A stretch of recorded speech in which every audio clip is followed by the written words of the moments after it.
السلام علیکم ورحمۃ اللہ وبرکاتہ۔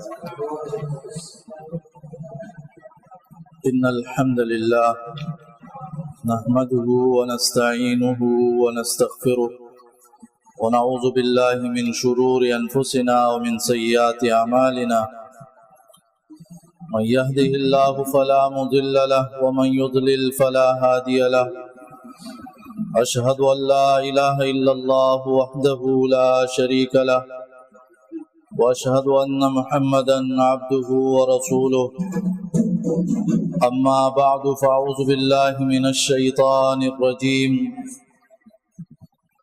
بسم الله الرحمن الرحيم، وما يتبع اكثرهم الا ظنا ان الظن لا يغني من الحق شيئا۔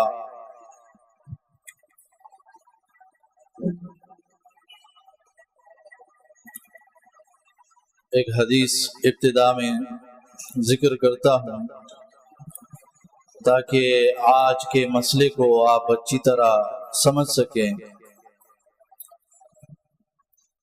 حیان رحمت اللہ علیہ فرماتے ہیں، میں واصلہ ابن اسقع رضی اللہ عنہ کے ہمراہ ابو الاسود جرشی کی عیادت کے لیے گیا۔ وہ بیمار تھے اور یہ اس کی ایسی بیماری تھی کہ اسی میں وہ فوت ہو گئے۔ پھر ہم وہاں گئے اور صحابی نے اس پہ سلام کیا اور اس کے پاس بیٹھ گیا۔ تو چونکہ یہ صحابی تھا عیادت کے لیے جانے والا، تو اس بیمار شخص نے اس صحابی کا ہاتھ پکڑا اور وہ ہاتھ اپنی آنکھوں پر اور چہرے پر پھیرنے لگا، کیونکہ اس نے کہا کہ یہ وہی ہاتھ ہے جو رسول اللہ صلی اللہ علیہ وسلم کے ہاتھ کے ساتھ ملائے جاتے تھے۔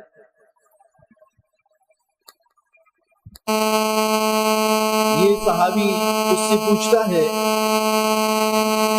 واحدۃ اسألک عنہا، میں تجھ سے ایک سوال پوچھتا ہوں، ایک بات کے بارے میں پوچھنا چاہتا ہوں۔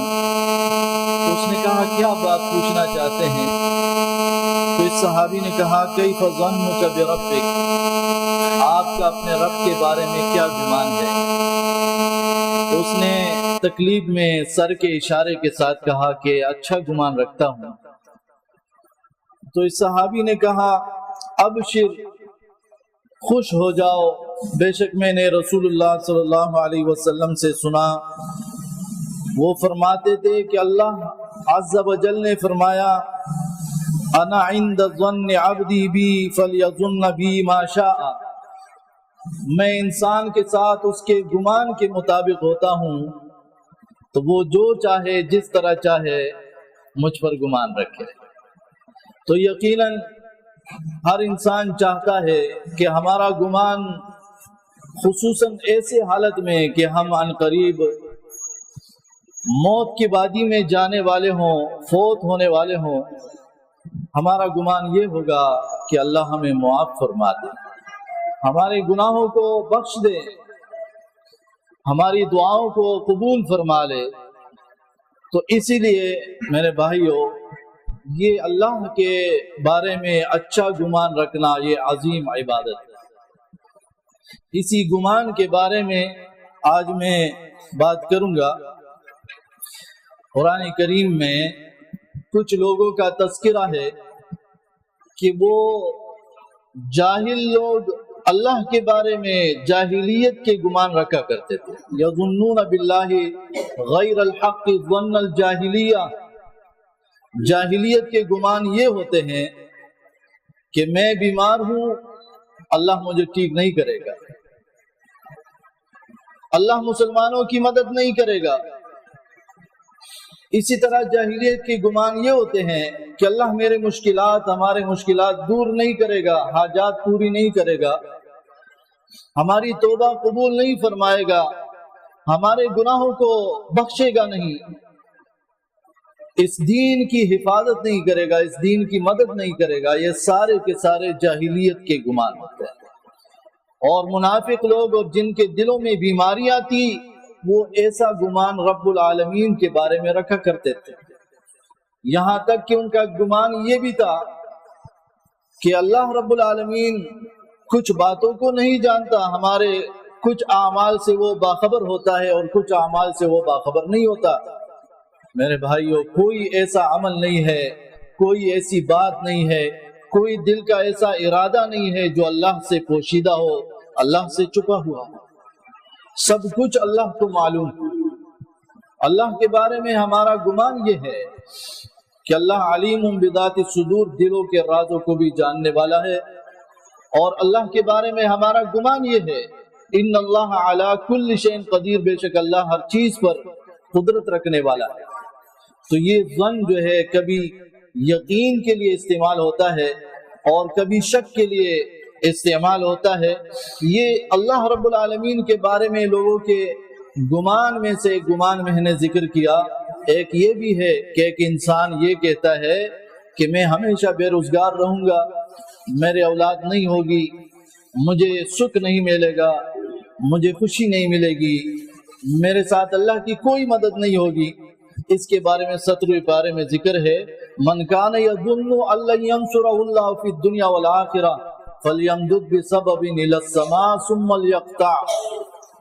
جو یہ سمجھتا ہے، جو یہ گمان رکھتا ہے کہ اللہ میری مدد نہیں کرے گا، اللہ اس کی مدد نہیں کرے گا، تو اپنے چھت کے ساتھ رسی لٹکا کے وہ لٹک جائے، اپنے آپ کو پھانسی پہ چڑھا دے، تو کیا ہو جائے گا؟ کیا اس کا جو غم ہے یا اس کا جو غصہ ہے وہ اتر جائے گا؟ کچھ نہیں ہوگا۔ تو میرے بھائیوں، بجائے اس کے کہ ہم منفی سوچ رکھا کریں اور غلط گمان رکھا کریں، اللہ کے اوپر ہم اچھے گمان رکھیں۔ اللہ ہمارے حالات بدل سکتا ہے، اور اللہ رب العالمین اس پر قادر ہے کہ ہمیں خوشیاں دے، ہمیں صحت دے، ہمیں حلال رزق دے، ہماری مدد فرمائے، ہماری عزت کرے اور ہمیں عزت دے، اور اللہ رب العالمین ہم سے محبت کرے، مسلمانوں کے دلوں کے اندر ہمارے لیے محبت ڈال دے۔ اللہ رب العالمین ان تمام باتوں پر قادر ہے۔ اسی طرح کچھ لوگ وہ رسول اللہ صلی اللہ علیہ وسلم کے بارے میں غلط گمان رکھا کرتے تھے اور کہتے تھے بل ظننتم ان لن ينقلب الرسول والمؤمنون الى اہلیہم ابدا۔ اے لوگوں، تمہارا گمان یہ ہے کہ رسول جو جہاد کے لیے گیا ہے اور اس کے ساتھ مومن جہاد کے لیے گئے ہیں تو وہ ہرگز کبھی واپس اپنے گھروں کو نہیں لوٹیں گے۔ یہ منافقین گمان رکھا کرتے تھے۔ جب رسول اللہ صلی اللہ علیہ وسلم مدینہ سے نکلتے تھے، جہاد کے لیے جاتے تھے، تو یہ آپس میں کہتے اور یہ سوچتے تھے، یہ گمان رکھا کرتے تھے کہ اب اس مرتبہ زندہ نہیں آئے گا۔ یہ بہت سے لوگوں کے بارے میں غلط گمان رکھتے ہیں، بس اس مرتبہ تباہ ہو جائے گا، اس مرتبہ اس کا کاروبار میں نقصان ہو جائے گا، اس مرتبہ اس کو صحت نہیں ملے گی، بس یہ خوار ہوا، یہ ہلاک ہوا، یہ تباہ ہوا۔ نہ اپنے اوپر غلط گمان رکھو گے، نہ دوسروں کے لیے غلط گمان رکھو گے، نہ اللہ پر غلط گمان، نہ رسول پر غلط گمان۔ قرآن نے ذکر کیا ہے کچھ لوگ اللہ اور اس کے رسول کی اطاعت نہیں کرتے، وہ گمان رکھتے ہیں یحیف اللہ علیہم ورسولہ، کہ اللہ اور اس کا رسول ان پہ ظلم کرے گا۔ نہیں، اللہ اور اس کا رسول کسی پر سختی نہیں کرتا، ظلم نہیں کرتا۔ یہ گمان لوگوں کا غلط ہے۔ سورہ حجرات میں ہے یا ایھا الذین آمنوا اجتنبوا کثیرا من الظن ان بعض الظن اثم ولا تجسسوا۔ اے لوگوں، بہت سے گمانوں سے بچ جاؤ، بعض گمان ایسے ہیں جو کہ گناہ ہے، تو اپنے آپ کو ایسے بدگمانیوں سے بچانا چاہیے۔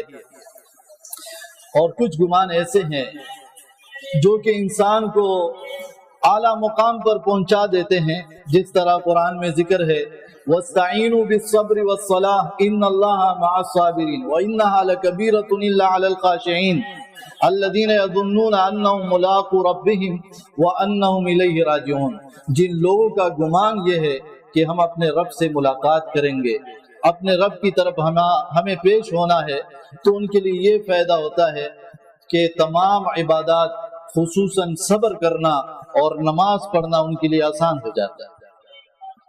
ان کے دلوں کے اندر خشوع اور خضوع یہ پیدا ہو جاتا ہے۔ اسی طرح آپ دیکھیں کہ وہ لوگ جو طالوت کے لشکر میں تھے، اور وہ لشکر جس میں داؤد علیہ السلام بھی تھے، جالوت جو بڑا کافر تھا اس سے لڑنے کے لیے گئے، اور راستے میں مسلمانوں کے لشکر سے ایک بہت بڑی تعداد جو ہے واپس ہوئی کہ ہم نہیں لڑ سکتے ہیں۔ آپ دیکھیں اگر آپ کسی مشکل جگہ کے لیے جا رہے ہوں اور آپ کے ساتھ کچھ ساتھی ہو اور درمیان میں وہ آپ کا ساتھ چھوڑ دے تو کس قدر مشکل مرحلہ ہوتا ہے، لیکن اس کے باوجود وہ لوگ پریشان نہیں ہوئے، بلکہ انہوں نے کہا قال الذين يظنون انهم ملاقو الله كم من فئة قليلة غلبت فئة كثيرة باذن الله۔ جن لوگوں کا گمان تھا کہ اللہ سے ملاقات کریں گے، انہوں نے کہا بہت مرتبہ ایسا ہوا ہے کہ تھوڑا سا لشکر بہت بڑے لشکر پہ غالب آیا ہے، اگر ہم توڑے بھی ہیں تو اللہ ہماری مدد کرے گا۔ یہ ان کا اچھا گمان تھا، اور یقیناً اللہ نے ان کی مدد فرمائی۔ اسی طرح غزوہ بدر میں بھی مسلمانوں کی مدد ہوئی، گرچہ وہ بہت توڑے تھے اور کافر بہت زیادہ تھے، لیکن اللہ نے ان کی مدد کی۔ یہ اللہ پر گمان رکھنا، جیسے انسان اللہ پر گمان رکھتا ہے، جیسے مثال کے طور پر آپ یہ گمان رکھا کرو کہ کبھی میں کسی کا محتاج نہیں ہوں گا، کبھی میں ایسی بیماری میں مبتلا نہیں ہوں گا کہ میں دوسروں کی خدمت کا محتاج ہو جاؤں، اللہ میری عقل کو ضائع نہیں کرے گا، اللہ مجھے ایسے بڑھاپے تک نہیں پہنچائے گا کہ میرے عقل و شعور وہ کام چھوڑ دے۔ اسی طرح کے بہت سے گمان رکھیں، آپ اللہ کے بارے میں گمان رکھیں کہ اللہ رب العالمین مجھے اس جہنم میں نہیں ڈالے گا کہ میرے ساتھ قارون ہو، فرعون ہو، حامان ہو، بڑے بڑے کافر ہوں، ظالم لوگ ہوں، منافق ہوں، اللہ رب العالمین میرے ساتھ یہ معاملہ نہیں کرے گا۔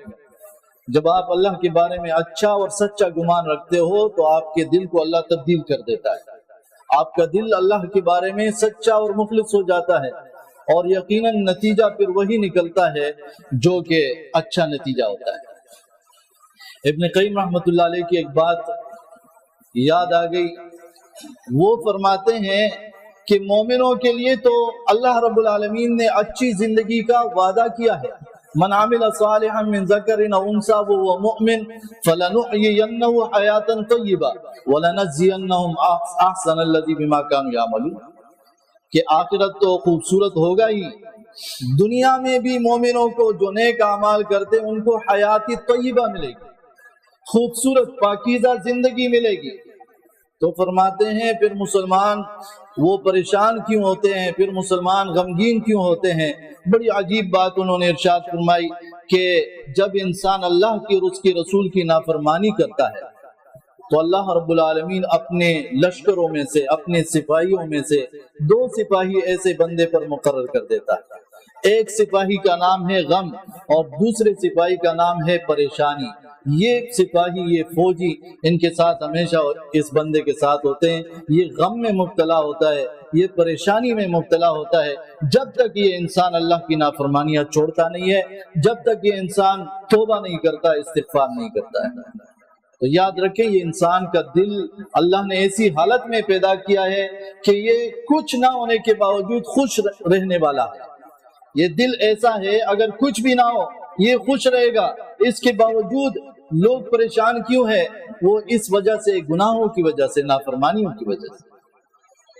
صحابہ کرام کے پاس ایسا مرحلہ آتا کہ ان کے پاس کچھ نہیں ہوتا، انبیاء کے پاس کچھ نہیں رہتا تھا، 40 دن ان کو کھانا نہیں ملتا تھا، 40 دن۔ بلال رضی اللہ عنہ کہتے ہیں 40 دن میں کچھ وہ روٹی میں اپنے بغل میں چھپا کے لے جا رہا تھا کہ کافروں کو پتہ نہ چلے کہ اللہ کے نبی کے لیے کھانا لے جا رہا ہے۔ ایسی حالت ہے لیکن ان کے دل مطمئن۔ ابن ماجہ اور ترمذی میں حدیث ہے، جس شخص نے اس حالت میں صبح کی کہ اس کی صحت سلامت ہے، صحت ہے اس کی، اور اس دن کا رزق اللہ نے اس کو دیا ہوا ہے، صرف اس دن کا، تو گویا کہ ایسے شخص کے لیے دنیا سمیٹ کر رکھ دی گئی ہے اور دی گئی ہے۔ آپ دیکھیں اس حدیث کو دیکھیں، الحمدللہ سب صحت مند ہوتے ہیں، صبح اٹھتے ہیں، ایک دن کا کھانا کیا، ایک دن کے پیسے کیا، سالوں کے لیے پیسے ہوتے ہیں انسان کے پاس، اور پھر بھی پریشانیاں، پھر بھی غم، پھر بھی ٹینشن، پھر بھی مصیبت۔ اصل چیز جو ہے میرے بھائیوں سمجھنے کی ہے کہ یہ خوشی جو ہے یہ دین سے ہے، یہ خوشی گاڑیوں سے، بنگلوں سے، یہ خوشی جو ہے وہ ان چیزوں سے نہیں ہے۔ بعض لوگ فوراً ہی وہ کسی کے بارے میں سوچتے ہیں کہ فلاں جو ہے اس نے نیا گھر لے لیا، اس میں اے سی لگا دی ہے، وہ گاڑی بھی لے لی ہے، تو فوراً دوسرا شخص کہ وہ تو بڑے مزے میں ہے، بہت مزوں میں ہوگا۔ آپ کو کیا پتا وہ مزے میں ہے کہ نہیں۔ بہت سے ایسے لوگ ہیں جو آپ سمجھ رہے ہو بڑے اچھے اچھے گھر ہیں، ان کے گاڑیاں ہیں، اے سی لگی ہوئی، قالین بچھے ہوئے ہیں، اور وہ خودکشیاں کر رہے ہیں غم کے مارے، وہ نشہ کر رہے ہیں غم کے مارے، وہ اپنی نیند کے لیے نشے کی گولیاں لے رہے ہیں۔ اللہ کے بندو یہ چیزیں نہیں ہے۔ آپ اپنی خوشی کے لیے یہ سمجھو الا بذکر اللہ تطمئن القلوب۔ جب کوئی شخص آپ سے کہتا ہے فلاں شخص بہت نمازی ہو گیا ہے، 5 وقت کی نمازیں پڑھتا ہے، جب کوئی شخص آپ سے کہتا ہے فلاں شخص نے دین سیکھنا شروع کر دیا، جب کوئی شخص آپ سے کہتا ہے اس نے جوا چھوڑ دیا، سود چھوڑ دیا، اس نے زناکاری چھوڑ دی، اس نے گناہوں کو چھوڑ دیا، تو فوراً کہہ دو وہ مزے میں ہے، مزے میں ہے یہ شخص۔ ابھی تک آپ نے مزے کو نہیں سے پہچانا، مزہ کیا ہے، سکون کیا ہے۔ الا بذکر اللہ تطمئن القلوب۔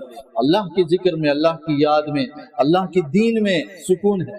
ہم نیک اعمال کریں گے پرسکون رہیں گے، ہم گناہوں سے بچیں گے تو پرسکون رہیں گے، اس کے علاوہ کوئی راستہ نہیں۔ صحابہ کرام نے کس قدر اس پر عملی مظاہرہ کیا، یہ ایک مثال میں نے آپ کو پہلی امتوں سے ذکر کیا۔ اسی طرح اس امت میں وہ جو 3 صحابہ تھے، کعب بن مالک، ہلال ابن عبیہ، مرارہ ابن ربیع رضی اللہ عنہ، غزوہ تبوک سے رہ گئے، باوجود اس کے کہ ان کو کوئی مسئلہ نہیں تھا، لیکن آج کل کرتے ہوئے رہ گئے، نہیں گئے، یہاں تک کہ اللہ کے نبی صلی اللہ علیہ وسلم واپس بھی آ گئے۔ انہوں نے جا کے سچ بتا دیا کہ ہمارا کوئی مسئلہ نہیں تھا، بس ہم جہاد پہ نہیں جا سکے۔ 50 دن ان سے بات چیت ختم کر دی گئی۔ 50 دن مسلمانوں نے، صحابہ کرام نے، رسول اللہ صلی اللہ علیہ وسلم نے، ان کے رشتہ داروں نے ان سے بات چیت نہیں کی، رسول اللہ صلی اللہ علیہ وسلم کے حکم کی وجہ سے، اور یہ روتے تھے۔ ان کا اللہ کے بارے میں گمان یہ تھا، وَظَنُّوا أَن لَّا مَلْجَأَ مِنَ اللَّهِ إِلَّا إِلَيْهِ، ان کا گمان یہ تھا کہ اللہ کے سوا کوئی جائے پناہ نہیں ہے، اللہ ہی ہے جو ہمیں اس مصیبت سے نکالے گا۔ اور ایک وقت آیا کہ اللہ نے ان کو اس مصیبت سے ایسے نکالا کہ ان کے بارے میں آیتیں نازل ہوئی، اور قیامت تک کے لیے وہ آیتیں پڑھی جائے گی۔ ایسے اللہ نے ان کو مصیبت سے نکالا، پریشانی سے نکالا۔ ابوبکر صدیق رضی اللہ عنہ کا وہ واقعہ آپ سب کو معلوم ہے۔ ایک مرتبہ ایک صحابی وہ فرماتے ہیں، برہ ابن عازب رضی اللہ عنہ، کہ ابوبکر صدیق رضی اللہ عنہ آئے اور اس نے میرے باپ سے کچھ چیزیں وہ خریدی، اور سامان ایسا تھا کہ پھر اس نے ابوبکر صدیق نے کہا میرے باپ سے کہ اپنے بیٹے سے کہو یہ سامان میرے ساتھ لے جائے۔ تو یہ باتیں ہوئی، مدد کرنی چاہیے لوگوں کے ساتھ، وہ ان کی مشکلات میں، وہ اگر سامان اٹھا رہے ہیں، وہ اگر گاڑی میں رکھ رہے ہیں، اتار رہے ہیں، گھر میں لے جا رہے ہیں، گھر سے لے جا رہے ہیں، یہ ساری نیکیاں ہوتی ہے۔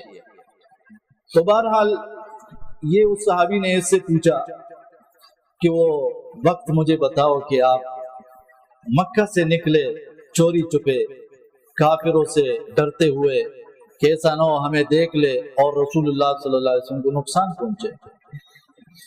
تو اس نے واقعہ سنایا کہ ہم نکلے، اور ایک دن اور رات جب ہم نے سفر کیا، ایک چٹان کے پاس آئے، اور وہاں سورج جو ہے وہ دھوپ نہیں تھی، تو میں نے وہاں پر ایک جگہ تیار کی اور اس پہ چادر بچھایا، اور رسول اللہ صلی اللہ علیہ وسلم سے کہا کہ یہاں پر آپ آرام فرمائیے، اور میں دیکھتا ہوں ماحول کو، میں نظر رکھوں گا، آپ بے فکر ہو کے آرام کیجیے۔ کہتا ہے میں تھوڑا اس طرف گیا تو دیکھا کہ ایک بندہ ہے، بیڑ بکریاں اس کے پاس ہے، میں نے اسے کہا کہ دودھ دو گے؟ تو اس نے کہا ہاں میں دے دوں گا۔ تو صحابی نے ابو بکر صدیق نے اس سے دودھ لے کے وہ لے آئے، دیکھا تو رسول اللہ صلی اللہ علیہ وسلم سو رہے تھے۔ کہتا ہے کہ میں نے مناسب نہیں سمجھا کہ ان کو جگاؤں، میں نے انتظار کیا کہ یہ خود اٹھیں گے تو پھر میں ان کو دودھ پیش کروں گا تاکہ کچھ پی لے۔ یہ صحراؤں کا سفر آپ سوچ بھی نہیں سکتے کتنا مشکل سفر ہوتا ہے۔ تو اتنے میں انہوں نے کہتا ہے کہ میں نے پانی کے ذریعے اس دودھ کو ذرا ٹھنڈا کر دیا اور رسول اللہ صلی اللہ علیہ وسلم جاگ اٹھے تو اس کے بعد جو ہے انہوں نے دودھ پی لیا۔ پھر وہ واقعہ بیان کرتا ہے جب ہم غار میں تھے تو ایسی پوزیشن آ گئی، کافر لوگ ہماری تلاش میں ایسے آ گئے کہ میں نے کہا کہ اللہ کے رسول صلی اللہ علیہ وسلم اگر یہ لوگ اپنے قدم کی طرف، اپنے پیروں کی طرف دیکھیں گے تو ہم ان کو نظر آ جائیں گے۔ تو رسول اللہ صلی اللہ علیہ وسلم نے کیا ارشاد فرمایا؟ ما ظنک باثنین اللہ ثالثہما، اے ابو بکر ان دو بندوں کے بارے میں آپ کا کیا گمان ہے جن کے ساتھ تیسرا اللہ ہے؟ ہم اکیلے نہیں ہیں، صرف میں اور ابو بکر، آپ اور میں نہیں ہوں، اللہ ہمارے ساتھ ہے۔ اور ارشاد فرمایا لا تحزن ان اللہ معنا، غم نہ کر اللہ ہمارے ساتھ ہے۔ اور ہوا کیا آپ سب کو معلوم ہے، غار کے دہانے پر دشمن پہنچے ہوئے ہیں، ان کو نظر بھی نہیں آیا کہ یہاں دو بندے ہیں، نظر بھی نہیں آیا۔ وہاں سے نکلتے ہیں سراقہ ابن مالک 100 اونٹوں کی لالچ میں، کیونکہ کافروں نے 100 اونٹوں کا انعام مقرر کیا تھا کہ کوئی اس کو رسول اللہ صلی اللہ علیہ وسلم کو گرفتار کر کے یا قتل کرے۔ 100 اونٹ انعام میں دے، بہت سے لوگ نکل پڑے۔ یہ مال تو بڑا فتنہ ہے۔ آج اگر کوئی کہے کہ 1 کروڑ روپے ملیں گے، ہو سکتا ہے خانہ کعبہ کے امام کو بھی اڑانے کے لیے چل پڑے۔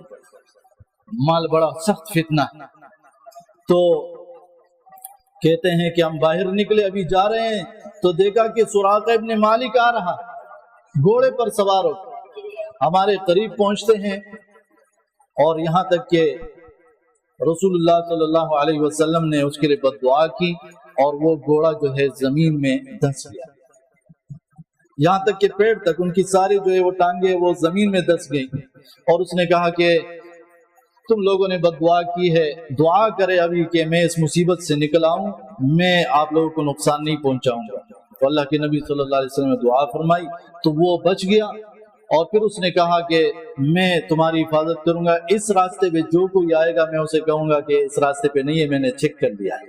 اور واقعی وہ مشرک پھر ایسا تھا کہ وہاں پہ جو کوئی تلاش کرنے کے لیے آتے وہ اس سے کہتا تھا میں نے یہاں خوب چیک کر لیا، تلاش کر لی، اس راستے پہ نہیں گئے ہیں، یہاں سے نکلو، دوسرے راستے پہ چلو۔ یہ اللہ رب العالمین نے ان کے گمان کی وجہ سے کیسی مدد کی۔ آپ اللہ پہ اچھا گمان رکھو، اچھا اور سچا گمان رکھو تو اللہ رب العالمین مدد کرنے والا ہے۔ اسی طرح ایک حدیث ہے، بہت ہی خوبصورت حدیث ہے بخاری کی،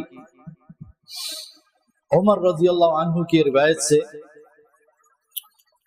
وہ فرماتے ہیں کہ نبی صلی اللہ علیہ وسلم نے فرمایا جو بھی مسلمان اس کے لیے 4 مسلمان خیر کی گواہی دے کہ یہ اچھا بندہ ہے تو اللہ اس کو جنت میں داخل کرے گا۔ اور پھر کہا کہ ہم نے کہا وہ ثلاثہ، اگر 3 بندے جو ہے کسی کے بارے میں کہے کہ یہ اچھا بندہ ہے تو بھی جنت میں جائے گا؟ تو اللہ کے نبی صلی اللہ علیہ وسلم نے فرمایا ہاں۔ پھر ہم نے کہا اگر 2 بندے کسی کے بارے میں کہے کہ یہ اچھا بندہ ہے تو کیا وہ جنت میں جائے گا؟ تو اللہ کے نبی صلی اللہ علیہ وسلم نے فرمایا ہاں۔ اور یہ صحابہ کہتے ہیں ایک کے بارے میں ہم نے پوچھا نہیں۔ اب دیکھو اگر ہم ایسی زندگی گزارتے ہیں کہ پورے معاشرے میں، رشتہ داروں میں، دوستوں میں، پڑوسیوں میں 2 بندے بھی ہمارے لیے دل سے گواہی نہیں دیتے کہ یہ اچھا بندہ تھا، صرف 2 بندے، تو باقی ہم بڑے خراب لوگ ہوں گے، پھر جہنم ہی ایسے لوگوں کا مجھ کے لیے جگہ ہے۔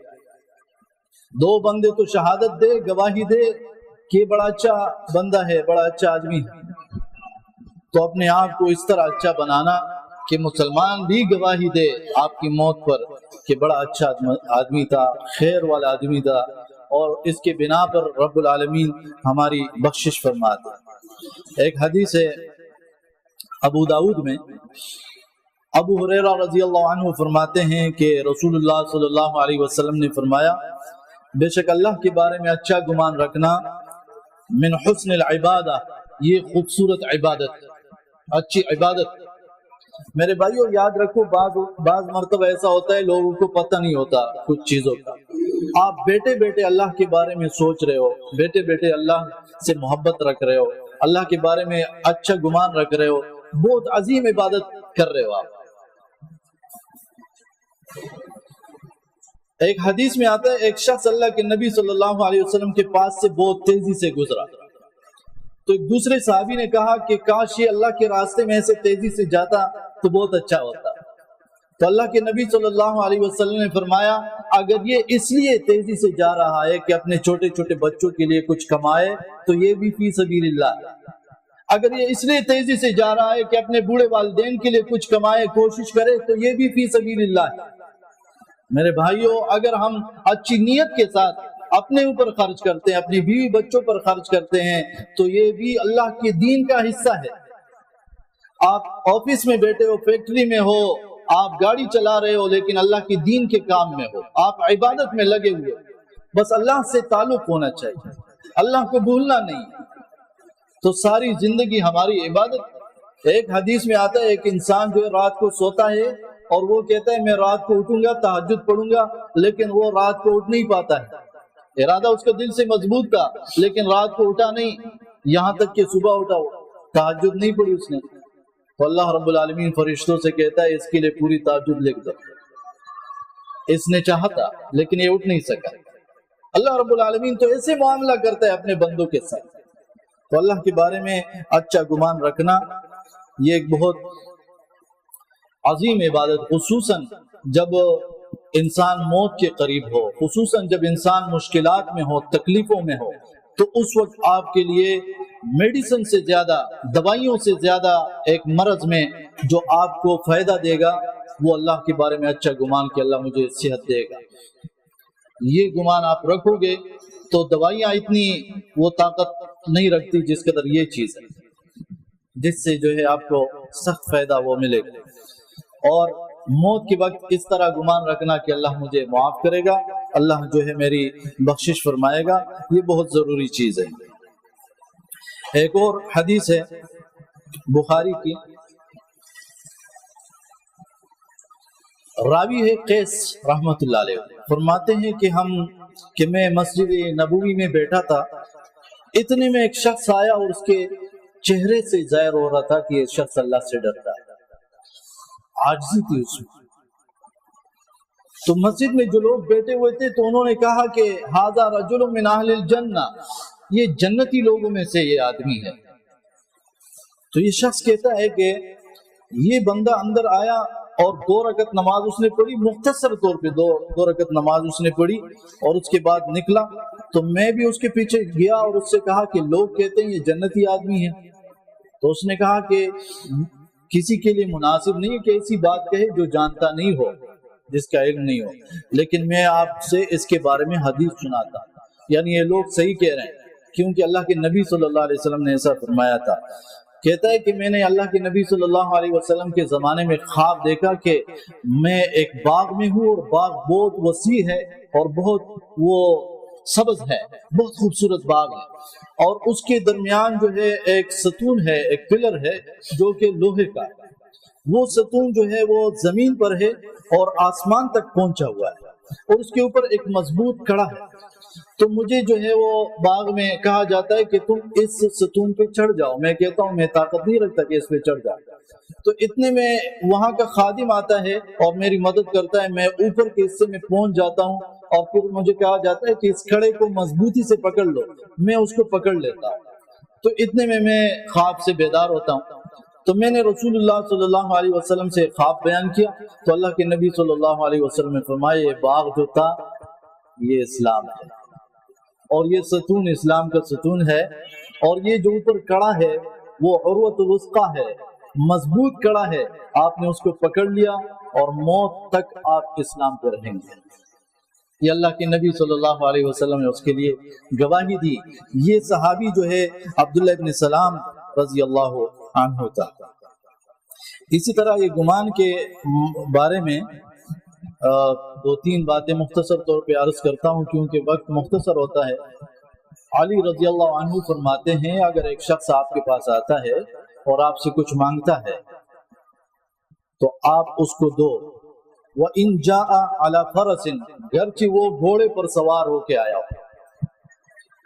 جب اس نے مانگ لیا اور آپ کے پاس اس کے رد پر کوئی جو ہے وہ ثبوت نہیں ہے، اس کے جھوٹ پر کوئی ثبوت نہیں ہے، تو آپ اس کو، یہ مانگنا کوئی معمولی کام نہیں ہے، کوئی آسان کام نہیں ہے۔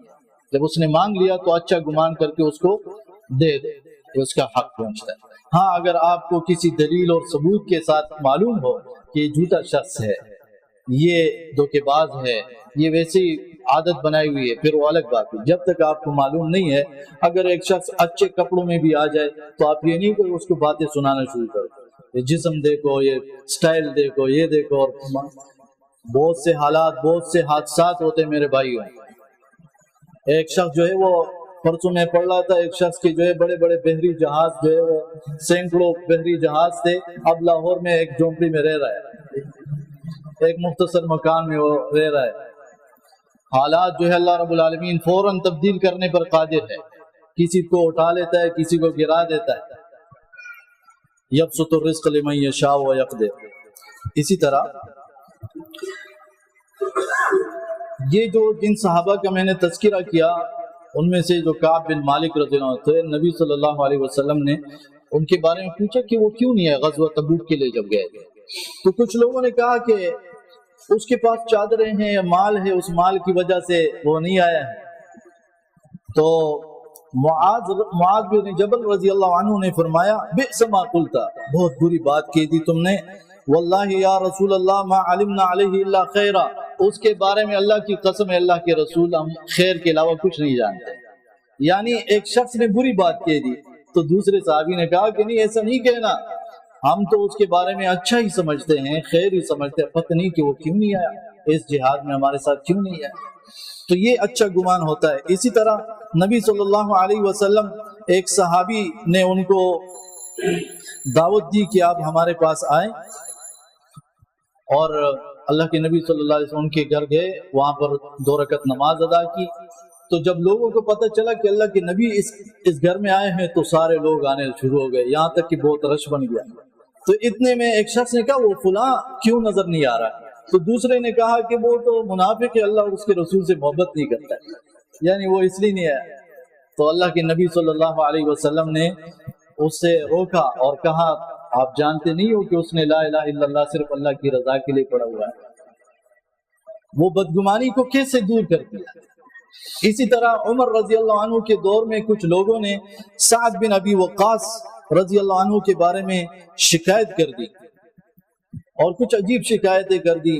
دیکھو باتوں سے کوئی وہ بچا نہیں ہے، جب پیغمبروں کے خلاف باتیں ہوئی بے دلیل کی تو میں اور آپ کون ہوتے ہیں، صحابہ کے بارے میں عجیب عجیب باتیں ہوئی۔ عمر رضی اللہ عنہ نے بہرحال اس کو طلب کیا اور اس سے معلومات کی کہ تم نماز جو ہے وہ کیسے پڑھاتے ہو، تو اس نے کہا کہ میں جب نماز پڑھاتا ہوں پہلی 2 رکعتیں تھوڑی لمبی ہوتی ہے، پھر اس کے بعد جو 2 رکعتیں وہ پہلی 2 رکعتوں سے مختصر ہوتی ہے، اور اللہ کے نبی صلی اللہ علیہ وسلم ایسی نماز پڑھاتے، میں بھی ایسی نماز پڑھاتا ہوں، یہ لوگ میرے خلاف خواہ باتیں کر رہے ہیں۔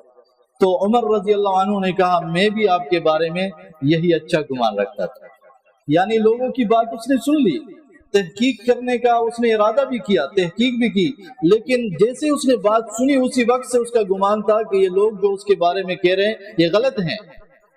اسی طرح سورہ نور میں جو آتا ہے کہ کچھ لوگوں نے عائشہ رضی اللہ عنہا پہ بہتان لگایا، تو قرآن میں ذکر ہے لولا اذ سمعتموه ظن المؤمنون والمؤمنات بانفسهم خیرا، مومنوں کو چاہیے تھا کہ جب انہوں نے بات سنی تو وہ اپنے بارے میں، مسلمان بھائیوں بہنوں کے بارے میں اچھا گمان رکھا، اور واقعی انہوں نے اچھا گمان رکھا۔ صحابہ کرام کہتے تھے عائشہ رضی اللہ عنہا کبھی ایسی حرکت نہیں کر سکتی۔ وہ جو صحابی کے بارے میں بات ہو رہی تھی صفوان، اس کے بارے میں کہا وہ کبھی ایسا غلط نہیں ہو سکتا ہے، لیکن جو منافق تھے وہ کہا کرتے تھے کہ نہیں غلط ہوا ہوگا، یہ ہوا یہ ہوا۔ قرآن میں 10 آیتیں عائشہ رضی اللہ عنہا کی پاکی پر نازل ہوئی کہ وہ پاک صاف ہے، اس کا شوہر محمد الرسول اللہ صلی اللہ علیہ وسلم کی پاک صاف ہے اور یہ خود بھی پاک صاف ہے، صاف ستھری ہے۔ الطیبات للطیبین والطیبون للطیبات، اللہ نے آیت نازل فرمائی۔ یہ ان کے حالات تھے میرے بھائیوں۔ ہمیں اپنے دل کو سب سے جو ضروری بات ہے، دیکھو ہم زیادہ اس کو دیکھتے ہیں، سخاوت کو، نفلی نمازوں کو اور بہت سے تلاوت وغیرہ بہت سے عبادات کو، لیکن دل کے اندر ہی بہت ہی عبادتیں ہیں، ہم ان سے غافل ہیں۔ اللہ سے تعلق جو ہے وہ ہمیشہ رکھا جائے۔ آپ راستے میں جا رہے ہو، اللہ کو یاد کرو۔ آپ جو ہے گھر میں ہو، آپ سو رہے ہو، آپ اٹھ رہے ہو، جاگ رہے ہو، اللہ رب العالمین کو یاد رکھیں، اور اللہ رب العالمین سے ایسا مضبوط تعلق بنا لے کہ اس پہ اپنے دل کو مطمئن کر دیں۔ یہ جو حدیث میں آتا ہے، سب سے پہلے قیامت کی نشانیوں سے خشوع کو اٹھا جائے گا، یعنی اطمینان لوگوں سے اٹھ جائے گا۔ دیکھو بات کو سمجھانے کے لیے میں کہتا ہوں، مثال کے طور پہ ایک شخص ہے، اس کے پاس گھر میں 10-15 لاکھ روپے پڑے ہوئے ہیں، وہ مطمئن ہوتا ہے کہ پیسے پڑے ہوئے اگر کوئی مسئلہ ہو۔ تو ایک شخص سے اس کا کوئی تعلق ہے بڑے بڑے لوگوں کے ساتھ، بڑے بڑے عہدے والے لوگوں کے ساتھ، وہ اپنے آپ کو مطمئن سمجھتا ہے۔ تو اللہ کے بندو، یہ کیا چیزیں ہیں؟ 5 سال جو ہے وہ حکومت کرے، پھر جو ہے 10-15 سال جیل میں رہے، یہاں یہ دنیا میں کچھ بھی ہوتا ہے، اصل جو ہے اطمینان وہ اللہ رب العالمین پہ ہے۔ اصل اطمینان جو ہے ہمارے اپنی جیبوں پر، اپنی بینکوں پر اور ان چیزوں پہ نہیں ہونا چاہیے۔ اصل اطمینان ہمیں اللہ پر ہونا چاہیے۔ اللہ رب العالمین ہمارا ساتھ ہے، وہ ہمارا رب ہے، اسی نے ہمیں پیدا کیا ہے، وہی ہمیں رزق دے گا، زندگی اور موت اسی کے اختیار میں ہے، وہی عزت دیتا ہے، وہی ذلت دیتا ہے، شفا اور بیماریاں سب کچھ اللہ کے اختیار میں، مشکل کشا بھی وہی ہے، حاجت روا بھی وہی ہے، سب کچھ ہمارا معبود برحق وہی ہے۔ تو اللہ سے تعلق جو ہے مضبوط رکھیں اور اللہ پر مطمئن رہیں کہ ہمارا بہت مضبوط سہارا ہے۔ حسبی اللہ لا الہ الا هو علیہ توکلت وهو رب العرش العظیم، حسبنا اللہ ونعم الوکیل۔ اللہ ہمارے لیے کافی ہے۔ الیس اللہ بکاف عبدہ، قرآن میں ہے کیا بندے کے لیے اللہ کافی نہیں ہے؟ تو کیوں نہیں ہے؟ اللہ کافی ہے، اللہ سب کچھ کر سکتا ہے اور کرتا بھی ہے۔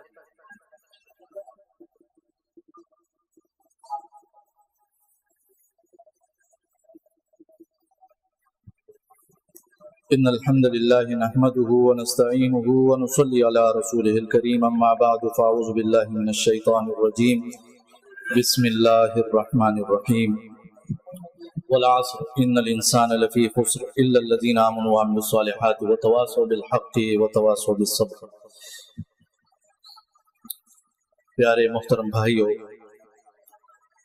اللہ رب العالمین ہمارے گناہوں کو معاف فرما دے۔ اگر ہم اچھے اور سچے نہ ہو تو اللہ ہمیں اچھا اور سچا بنا دے۔ آپ بھائیوں کے دنیا اور آخرت کے فائدے کے لیے اس مسجد میں یہ درس قرآن ہوا کرتا ہے، درس حدیث ہوتا ہے، اور بار بار میں آپ لوگوں سے ریکویسٹ کرتا ہوں، درخواست کرتا ہوں کہ جن کے پاس وقت ہے وہ بیٹا کرے، قرآن اور حدیث سیکھا کرے۔ فتنوں سے بچنے کا یہی واحد حل ہوتا ہے، یہی ایک علاج ہوتا ہے، ورنہ فتنوں میں بہت سے لوگ وہ مبتلا ہو جاتے ہیں۔